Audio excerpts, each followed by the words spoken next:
here we go. So we're going after the big ship. Now, the reason why this can be bad is because if you don't kill with the its supporting craft, it can be an absolute beast to do. So like the big plasma torpedoes are annoying, but what we need to kill are these.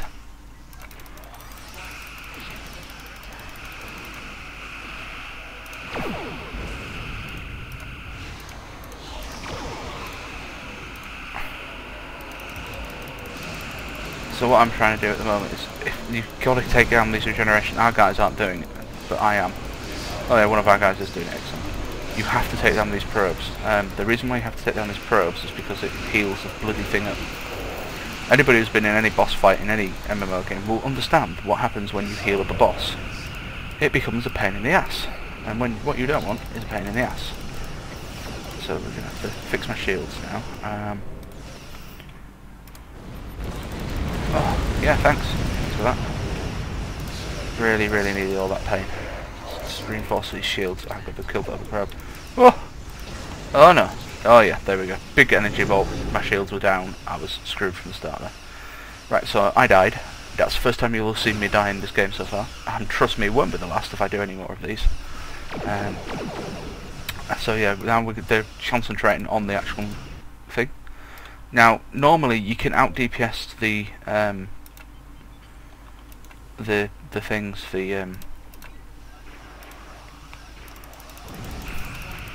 you can out DPS its regeneration normally pretty decently.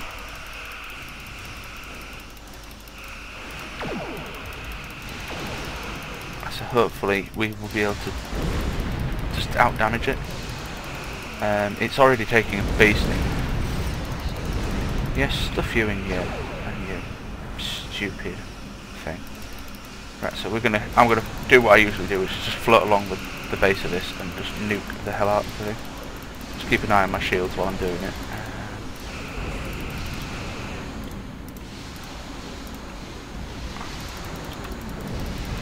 And just keep smacking it and smacking it and smacking it. And now we're getting beasted on the back, so regenerate shield spell 2. Got plasma on it now, so that's good. Hopefully some more DPS. You can see all the DPS rippling off it if you look near the ship. You'll see it all going. A lot of that is the stuff that's coming. The yellow stuff is mine. At least that's how I understand it to be. Right, big tricobalt device be coming now. Hopefully that should do some serious damage. It's on 52%. Let's see what happens when that tricobalt device hits it. Not a great deal. That's actually quite surprising. Normally it does a really big chunk of damage. So I'm a bit stunned. But then again, it is a boss. It's not a thing. Now you can see, as you can see on there, we've actually out damaged the regen here. It's not had a chance to spawn a new regeneration probes. So we've just should have absolutely creamed this box. It's on 22%. And going down faster and harder than a Dutch prostitute, so this should be good. I don't even think I'll get time to fire off this last tricobalt. Maybe, we'll see. Oh, there we go, tricobalt away. 7%, and it's going to hit. Alright, we'll hit them, that's alright. Bang! Wow, that took a bit, actually did do a bit of damage. Yeah. See, that's it, we outran the probes. And because you're out DPSing the probes, you see the little sphere things and everything. You're out DPSing the probes, you don't, it's easy to kill. And that's the key to this particular battle, is to out DPS the probes before it can regenerate. So, good going. We've done the Borg for the day, and that was an XP boosted sector. So we now warp out. Good game, thank you. I'm now going to go ahead. I will do the big dig. I wasn't going to, because I thought, well, we're doing the Borg, which is probably more enjoyable. But we'll do the big dig, just because I promised to do some ground stuff for people. That's Hail Starfleet. In progress. Hail Starfleet. So this is handing in a quest, essentially. So we're getting some skill points, some shinies. I've got another one, apparently. Oh, I didn't realise. I'll Hail Starfleet and hand that in as well. Congratulations. And I leveled. I'm fantastic. So there we go, we're good. So let's have a look. What did it give me? Oh, it could have given me something good for level specific. Bleh. Right, anyway, okay, so let's go back to the task at hand. We're going to try and do a big dig, because I've got the quest. Hopefully there'll be enough people online to do it, because it's a daily, so good chance that somebody's, a lot of people have already done this quest. It can be a bit of a ball ache. If there's enough doing it, if there's a full 20 of you doing it, you can actually cream it pretty quickly. But like I said, the reason why I want to do it with this character is because she's done more ground missions than my tactical, and she has some really funky abilities. She's just as the science, and you'd be surprised. The engineers aren't tanks. They are in starships, but they're not ground. There is no ground tank in this game. You pretty much all you are is just utility or damage. But everything has a utility, everything has a self-heal, everything has a shield heal, essentially. So it's a bit different. It is a bit different to your average MMO. I can't remember what we... you see, this is in Star Wars Online, the new one. Star Wars, that's the Old Republic, I think it's called. There are specific classes for tanking, there's specific classes for DPS and utility.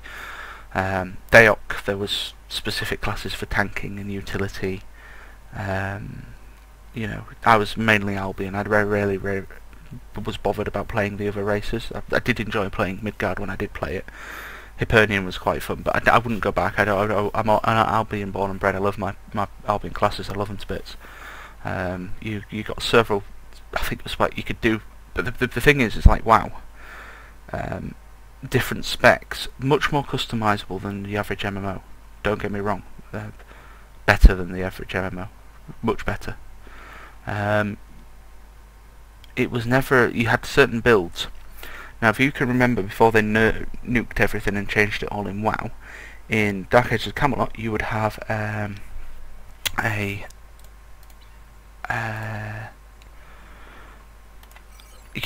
you'd have a spec line essentially. Okay, and each spec line did different things. Well, Daok is the same, except instead of just having 3 spec trees, you had specific spec trees. So, for instance, a good example is of a more complex one. Paladins was 3 or 4. I think it was 3. Basically, you had a shield spec line, a weapon spec line, but you had 3 different types of weapons: slash, crush, thrust. You have your chance spec line, your holy spec line, I think, essentially, which gave you all your paladin style spells. You had chance. If you played WoW, you'll know that you had a rotation for a retribution paladin to do it. Same thing with Daok, but better. You had a rotation for your chance. Okay. Same again in Daok. You have the mercenary. Used to have loads of spec lines, but you'd have to get the damage from your weapon to bonus onto the damage of your dual wielding style. You had to take your weapon up to a certain level. I think it was always 39. You always got so many points in.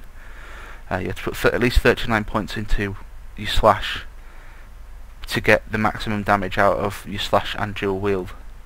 So you need to get your weapon damage up, and then you need to get your dual wield styles up. And I was always having great fun. There used to be different specs. You could go 50 slash, 39 dual wield, or you could do it the other way around and go 50 dual wield.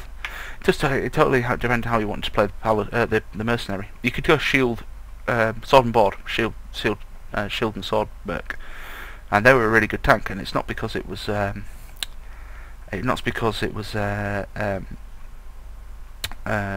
tough tank. It was an evade tank. It got evade, and it was just, you just kept soaking up the damage with your shield, and then you had the ability basically to hit lots of targets with a little bit of slash anyway. So you always kept the aggro on you. It was really good. You could spec your characters however you wanted it. There was loads of different characters, but I digress. At some point I am going to show people Daok. Me and my friends have found out a way of setting up a private server, so we're going to do it that way. While I'm waiting for this, I'm going to drop out the recording because it's nearly 10 minutes anyway, and then once that's done, I will show you hopefully the big dig. So back soon.